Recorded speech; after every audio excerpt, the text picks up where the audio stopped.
चला गया।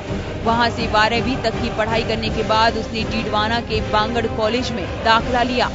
यहाँ से उसने स्नातक की पढ़ाई की। बाद में शिक्षक बनने के लिए उसने बैचलर ऑफ एजुकेशन की डिग्री भी प्राप्त की।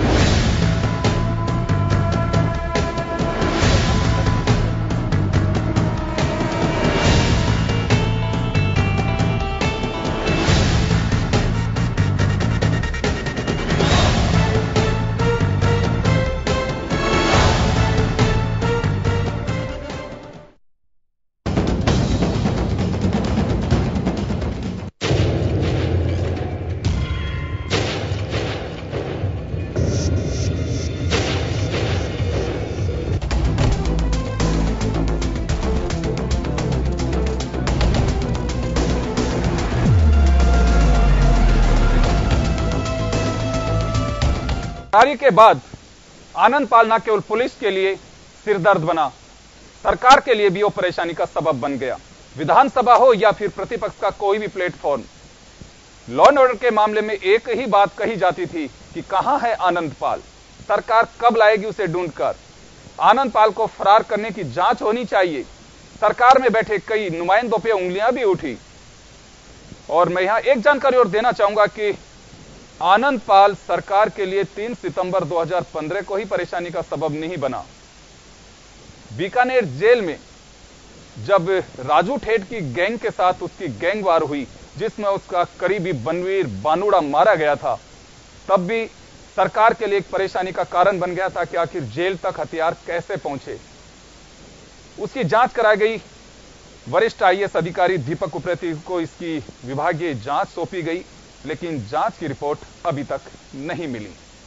खैर चले, लेकिन फिलहाल मैं आपको उस ओर ले जाना चाहूंगा कि आखिर क्या सियासी मायने रहे आनंद पाल की फरारी के और प्रतिपक्ष के निशाने पर कैसे रहे, वो तमाम पहलुओं को लेकर के हम चर्चा करना चाहेंगे। लेकिन एक सबसे रोचक बात यह रही कि जब भी कभी मीडिया कर्मी आनंद पाल के बारे में राज्य के गृह मंत्री गुलाब चंद कटारिया से पूछते थे तो झिंझला उठते थे। एक ही बात कहते थे कि सुनते सुनते मैं खुद आनंद पाल बन गया हूं।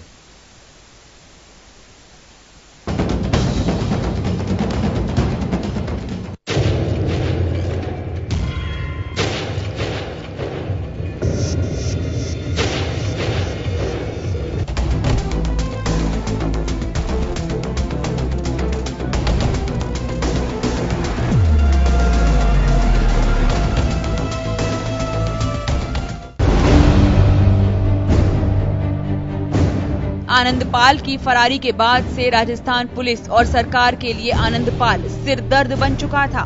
प्रतिपक्ष के निशाने पर लगातार सरकार आ रही थी और सरकार के सामने लाचारी के सिवाय कुछ नहीं था। आनंद पाल के फरारी से उठने वाले सवालों से राजस्थान के गृह मंत्री गुलाब चंद कटारिया इस तरह से झुंझला उठते थे कि आखिर में वो कहने लगे कि आनंद पाल के बारे में सवाल सुनते सुनते वो खुद ही आनंद पाल हो गए हैं। वो मैं हमेशा बोलता मैं भी आनंद पाल हो गया। आनंद पाल की फरारी की जांच वरिष्ठ आईएएस अधिकारी दीपक उप्रेती को दी गई। बताया जाता है कि रिपोर्ट सरकार को तो सौंप दी गई, लेकिन उसका अभी तक खुलासा नहीं हुआ। सूत्रों से मिली जानकारी के अनुसार पुलिस पहले आनंद पाल को गिरफ्तार करना चाहती थी और उसके बाद रिपोर्ट का खुलासा